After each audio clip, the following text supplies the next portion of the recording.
जय हिंद साथियों, मैं सागर आपका स्वागत करता हूं अपने YouTube channel crack competition by Sagar में।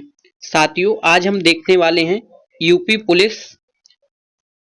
पुलिस की क्या देखने वाले हैं, कट ऑफ को देखेंगे कि कट ऑफ क्या रहने वाली। ठीक है, जो अभी पेपर हुए हैं हमारे 23 को हुए 2 शिफ्टों में और उसके बाद में 24 अगस्त को हुए 2 शिफ्टों में। ये 2 शिफ्टों में पेपर हुए।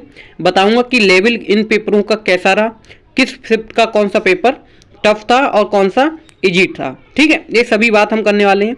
देखिए, मैं आपको बता दूं, जो 23 को हुआ था पेपर 2 शिफ्टों में, उसमें एक फर्स्ट शिफ्ट थी। उसका जो पेपर था वह बहुत अच्छा पेपर था। कहने का मतलब यह है कि वो इजी पेपर था। कैसा पेपर था? इजी पेपर था। ठीक है, और उसके बाद जो सेकंड का हुआ था, इसकी अगर हम बात करें तो ये पेपर फर्स्ट के मुकाबले थोड़ा हार्ड था। कह सकते हैं कि जो फर्स्ट वाला पेपर था वो ठीक था, उसका लेवल सही था, लेकिन सेकंड वाले का लेवल उससे बड़ा हुआ था। ठीक है, उसी प्रकार 24 का अगर बात करें तो 24 का दोनों का लगभग पेपर सेम था। यानी कि ये भी क्या था, इजी टू मॉडरेट। यानी कहने का मतलब हम ये नहीं कह सकते कि ये दोनों पेपर कैसे थे, हार्ड नहीं थे। हम कह सकते हैं इजी टू मॉडरेट। कुछ क्वेश्चंस होते हैं वह कैसे होते हैं, टफ ही बनाए जाते हैं, और बाकी आधे क्वेश्चंस जो होते हैं वो लगभग मॉडरेट या इजी टाइप के होते हैं। ठीक है, तो हम अब इसमें जान लेते हैं कि कट ऑफ क्या रहने वाली है। अगर हमारा इतना नंबर बन जाए तो हम समझ जाएं कि हम अपनी फिजिकल की तैयारी करना स्टार्ट कर दें। तो उसके लिए मैं इस वीडियो को लेके आया हूं। चलिए ठीक है, मैं उसी पे चर्चा कर लेता हूं। देखिए, एक बात आपको समझनी पड़ेगी उससे पहले। जैसे कोई व्यक्ति है या कोई बच्चा है, वह एग्जाम हॉल में पेपर देता है। ठीक है, वो एग्जाम हॉल में पेपर देता है, और एक बच्चा वह है जो एग्जाम हॉल के बाहर पेपर नहीं दिया है और वो खड़ा है, या मतलब वो जब पेपर दे के बच्चा आया तो उसका पेपर देख रहा है। ठीक है, तो एग्जाम हॉल वाला जो बच्चा है ये क्या करता है, क्योंकि इसने पेपर दिया है तो इसे मालूम है कि पेपर का लेवल क्या है। और एग्जाम हॉल के बाहर जब कोई बच्चा देखता है तो क्या है, वो उस हिसाब से देखता है। यानी कि इसको ऐसा लगेगा कि इसमें तो क्वेश्चंस बहुत सिंपल हैं और अच्छे क्वेश्चंस हैं, जो मतलब कि हर कोई कर देगा। लेकिन ऐसा कुछ नहीं होता। जो एग्जाम हॉल में पेपर दिए होता है उसको मालूम होती है पूरी सिचुएशन कि पेपर किस लेवल का था। क्योंकि बाहर आके आपको मालूम है प्रेशर का बहुत अंतर हो जाता है। एग्जाम हॉल में जो बैठता है उस बच्चे के ऊपर प्रेशर बहुत होता है। ठीक है, और जो बाहर करता है पेपर, कोई नॉर्मल व्यक्ति को दोगे पेपर, अगर वो करेगा तो वो उस पर कोई प्रेशर नहीं है और वो बताएगा कि क्वेश्चन सिंपल है और ये इजी थे क्वेश्चन। ठीक है, लेकिन ऐसा कुछ नहीं। पेपर सभी लगभग इजी टू मॉडरेट थे। ठीक है, कैसे थे? इजी टू मॉडरेट थे। ठीक है, इजी टू मॉडरेट थे। तो आप उनकी बातों पे बिल्कुल मत आइए जो बाहर आके कहते हैं कि, या बाहर वाले लोग कहते हैं कि पेपर बहुत सिंपल था, या कोचिंग संस्थान भी कहते हैं कुछ कि पेपर बहुत सिंपल था। लेकिन एक बात आप ध्यान रखिए, वह बच्चा जो पेपर एग्जाम हॉल में देके आया है उसका माइंडसेट उस हिसाब से काम करता है, और एग्जाम हॉल के बाहर कोई बच्चा वही पेपर अगर एग्जाम हॉल में करता है तो वो उतना नहीं कर पाता है। अगर वही बच्चा एग्जाम हॉल के बाहर करता है तो उस पर कोई प्रेशर नहीं होता, वो उससे अच्छा कर देता है वही पेपर। तो आप इसका मतलब समझ जाइए कि मतलब यही है कि आप बिल्कुल चिंता मत कीजिए कि लोग बता रहे हैं। आपने सुना होगा कि लोग पेपर देके आए, क्या देके आए? पेपर देके आए, तो वो बता रहे होंगे कि 115 मेरा ठीक है, या 120 मेरा ठीक है, या 125 मेरा ठीक है। ठीक है, ऐसा कुछ आपको आंकड़ा सुनने को मिला होगा अपने आसपास जैसे ही एग्जाम हॉल से बाहर आए होंगे। तो आपको लगा होगा कि मेरा तो पेपर यार कम हो गया, मेरा तो 100 ही बन रहा है, या मेरा 95 बन रहा है, तो मेरा तो होगा ही नहीं क्योंकि ये इन लोगों का बहुत है। लेकिन एक बात ध्यान रखिए, जो वहां पे कहता है कि 115 ठीक है, 120 या 125 ठीक है, जब तक वो स्टेशन पर आता है, तो उसे कुछ क्वेश्चंस के आंसर और लोगों से पता चलते हैं। तो उसे पता लगता है कि अरे मेरे तो क्वेश्चंस काफी गलत हो गए और हमारे लगभग 110 ही ठीक है। ठीक है, अब वहां से एग्जाम हॉल से आए 5 नंबर तो तुरंत ही कम हो गए, या किसी के 125 थे उसके 110 रह गए, तो 10 नंबर 15 नंबर का अंतर आ गया।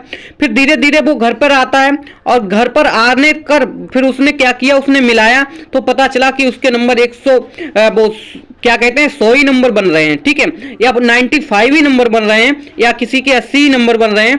तो यही पूरी बात है कि बच्चा वहां पे तो बोल देता है कि हमारा इतना ठीक है, इतना ठीक है, जब तक घर तक आता है तो उसका नंबर लगभग इतना ही बचता है।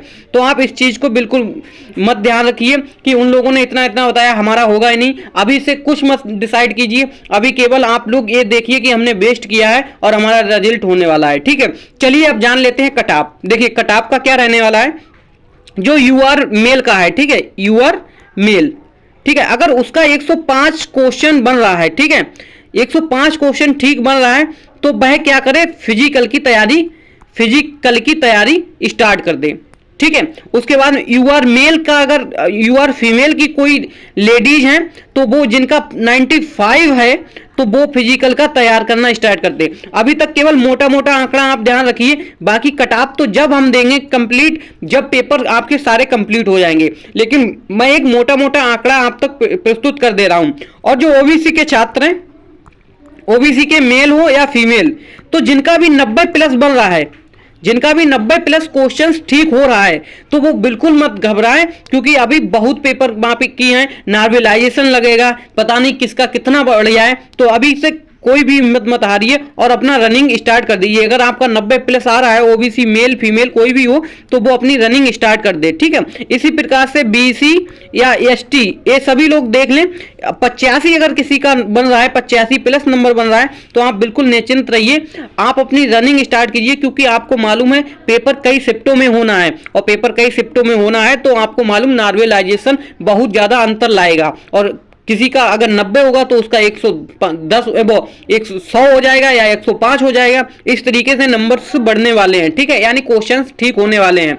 तो हम यही आपको हमने बता दिया कि अगर जिसके यूआर मेल में 105 क्वेश्चन ठीक हो रहे हैं तो वो अपनी फिजिकल की स्टार्ट कर दे तैयारी। अगर यूआर फीमेल में अगर किसी के 95 बन रहे हैं तो वो अपनी फिजिकल की तैयारी स्टार्ट कर दे। ओबीसी में चाहे मेल हो चाहे फीमेल हो, अगर जिसके 90 प्लस आ रहे हैं तो वो अपनी तैयारी को बिल्कुल स्टार्ट कर दे, क्योंकि आपको मालूम है नॉर्मलाइजेशन अच्छा खासा मिलने वाला है।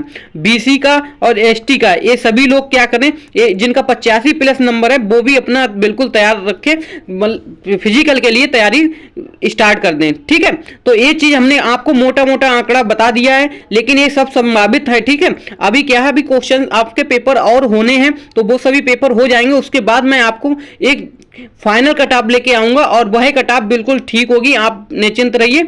चलिए, तब तक के लिए मैंने आपको एक मोटा मोटा आंकड़ा दे दिया है, अगर आपका इतना बन रहा है तो आप निश्चिंत रहिए। देखिए, लोगों की बातों में मत आइए, उनके बहकावों में मत आइए, वो लोग अपना जितना जितना बता रहे हैं वो सब गलत बता रहे हैं, क्योंकि अब उन्होंने जब घर पे मिलाया जा क्या होगा तो वो बस 100 पे या 95 98 ऐसे ही अटक रहे होंगे। ठीक है, अगर अच्छा बच्चा है बहुत ज्यादा तो भले को 110 जाए, लेकिन वरना तो सब इसी के आसपास रहने वाले हैं। ठीक है, बाकी और भी कई बड़े YouTube चैनल हैं वो बता रहे हैं कट ऑफ, तो उनका मत ध्यान दीजिए, क्योंकि वो लोग बहुत ज्यादा बता रहे हैं, आप लोग डिमोटिवेट होते होंगे, तो आप निश्चिंत रहिए। ठीक है, आपका बस इतना जितना हमने बताया, अगर इतना बन रहा है तो आप निश्चिंत रहिए। ठीक है, बिल्कुल आप निश्चिंत रहिए, आपका हो जाना चाहिए।